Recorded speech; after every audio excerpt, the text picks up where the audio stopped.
ये सवाल समाज और ऐसे ऐसे लड़कियों से पूछना चाहता हूँ। शादी के बाद अपने पति को मौत के घाट उतार दे। सिर्फ ये राजा रघुवंशी का मुद्दा नहीं है, ऐसे ऐसे 3 महीना में कम से कम 10 से 15 केस देखने की मिला।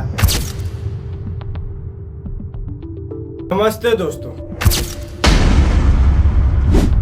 मध्य प्रदेश के इंदौर के रहने वाले राजा रघुवंशी के 11 तारीख के शादी होता।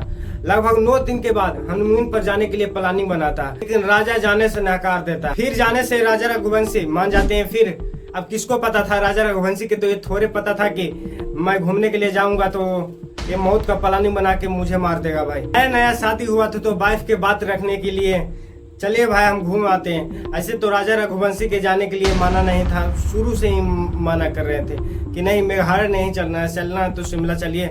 मेघालय के लिए कभी रेडी नहीं हो रहे थे।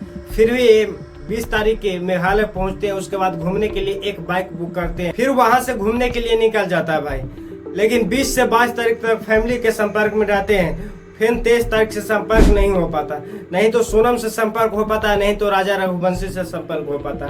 लेकिन वहाँ पर बहुत सारा जंगल, जैसे मेघालय एक बहुत पर्वतीय क्षेत्र है और बहुत सारा जंगल है। लेकिन फैमिली तो यही सोच रहे थे कि नेटवर्क नहीं हो रहे के कारण संपर्क नहीं हो रहा होगा।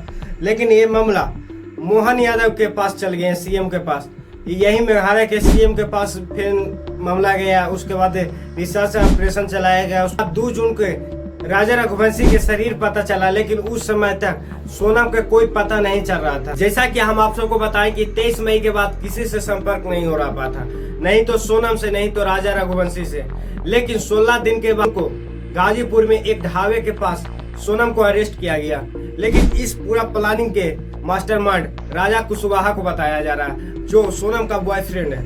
लेकिन बहुत सारा रिपोर्टिंग कर रहा है कि नहीं, राजा कुशवाहा तो माइंड मास्टर नहीं हो सकता, इसका पूरा माइंड मास्टर सोनम को ही बताया जा रहा है। लेकिन अभी तक कोई सच सामने नहीं आ पाया।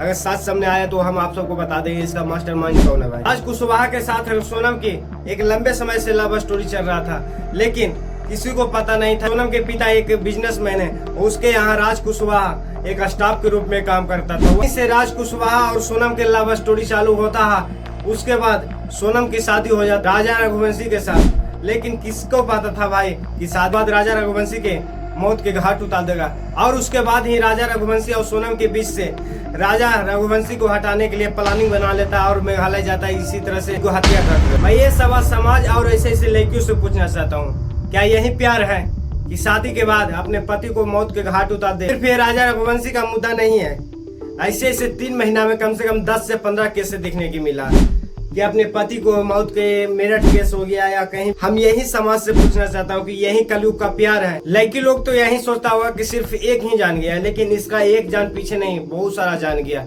माँ बाप भाई बहन की सारा खुशी चला गया।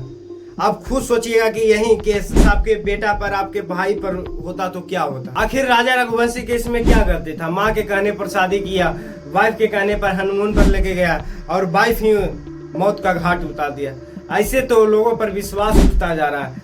अपनों पर भी विश्वास करने से अब डर लगता है कि विश्वास करें या नहीं। जो लड़की इस तरह से सोचता है उसको हम कहना चाहते हैं कि अगर शादी नहीं करना तो पहले से बता दो ना भाई कि शादी नहीं करना। लेकिन शादी के बाद इस तरह से अपने पति को हत्या कर देता है। जिस तरह से आप शादी के बाद कदम उठाते हैं, अगर वही कदम शादी के पहले उठाते हैं कि नहीं हमको शादी करना, हमको बॉयफ्रेंड है उसी से शादी करना, इतना मुद्दा नहीं होता। उस समय 10 लोग जानता, आज तो पूरा इंडिया जान गया। आप फैमिली को क्या होगा, आपका माँ बाप को क्या होगा? वो जीना हराम हो गया। उस समाज में वो सही से जी नहीं सकता है, सही से बात नहीं कर सकता। पूरी तरह से समाज से नकार दिया, पूरा देश नकार दिया। ये सोचने का मुद्दा है। बाकी अपना राय आप कमेंट में जरूर बताइएगा।